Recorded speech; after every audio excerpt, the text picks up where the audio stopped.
media was there for support, but now they're both hot messes. The head of Axios says liberal media has never been weaker. For the first time in our lifetimes, I would argue the media ecosystem favors the right more than it favors the left. The MAGA movement, podcasts, X, how people get information, favors Republicans. It really favors Trump.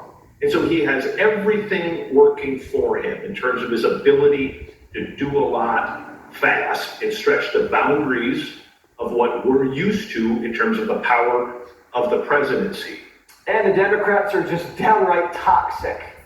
Why is the Democratic Party viewed as toxic by so many? Like, even people inside the party acknowledge that. I think their primary currency was shaming and scolding and talking down to people and telling them, hey, I know better than you, or you're dopes, or you're a bro, or you're ignorant, or, don't you, how can you be this dumb if you go to an extreme and you become a boutique kind of a proposition? Then you're going to lose the argument. How do Democrats win back white men like yourself? I don't know, and truthfully, I'm not sure if that's possible, to be honest. They're dying on the strangest hills too. He's describing what is currently the dumbest strategy in politics, which is Democrats taking the 20% side of every 80-20 issue in America. USAID, people want this pared down, they want it streamlined, they want to know where the money is going. Democrats have a meltdown. Today, Donald Trump signs executive order on keeping boys out of girls' sports. Democrats take the 20 side of that issue as well. All these issues, this is like Trump's superpower, finding a bunch of 80-20 issues, getting on the 80, and everybody who's sort of reflexively against him gets on the 20. And now the Democratic Party has like a 31% approval rating. This is why. It's a simple fix. All the left has to do is listen. But Democrats are defiant. They have no interest in getting it together, not a book club, but might as well be. So instead, they keep latching onto identity politics.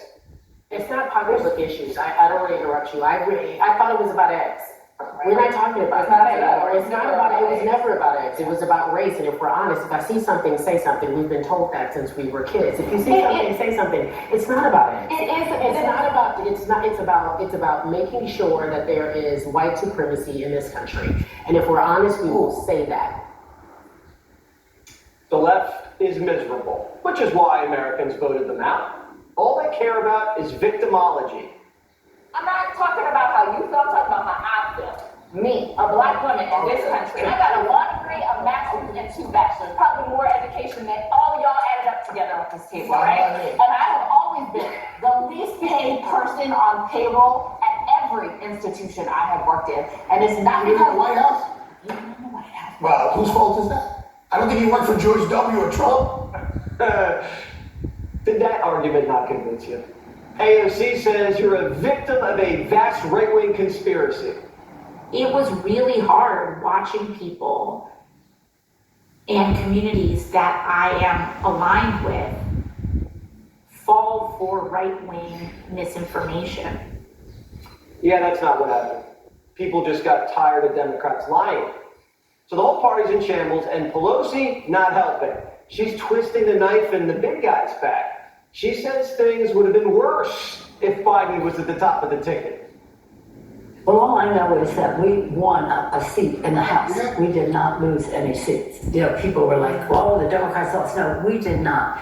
I think it would have been quite different with President Biden at the top of the ticket. She still hasn't even talked to Joe or Jill. But she says she would kill him again for the children.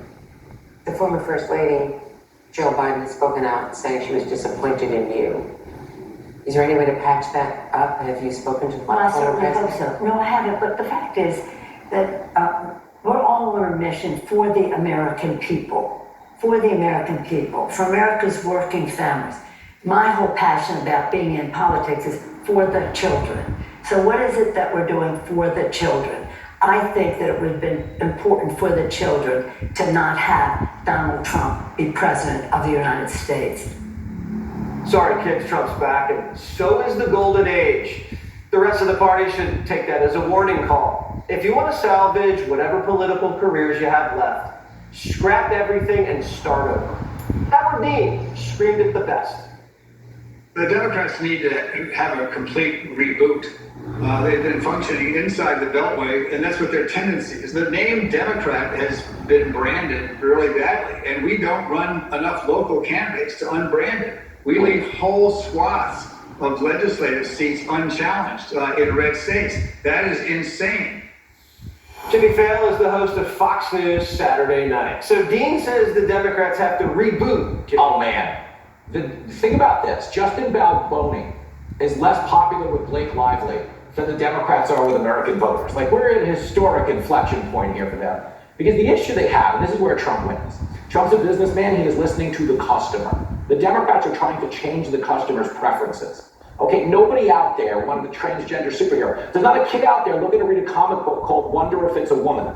Okay, and that's their biggest problem. When you talk about 80-20 issues and dying on the wrong hill, okay, they need to take L's in the areas they should take them in and kind of live to fight another day. But the people that are just blindly challenging everything look like idiots. That's the problem. The customer is always right. Thank you, that's the point. And you know that better than anybody. Hey girl, especially when you get into a taxi. If they go to the South Street Seaport and you go, you should try the Intrepid. Okay, that's what the Democrats are doing. Like, what do you mean? I got my kids in the back. They're going to see the pirate ship. So Nancy says we have to do this for the kids. Yes. Everything is for the children. It's so funny because everybody in the Democratic Party who talks about children looks like they don't belong around them.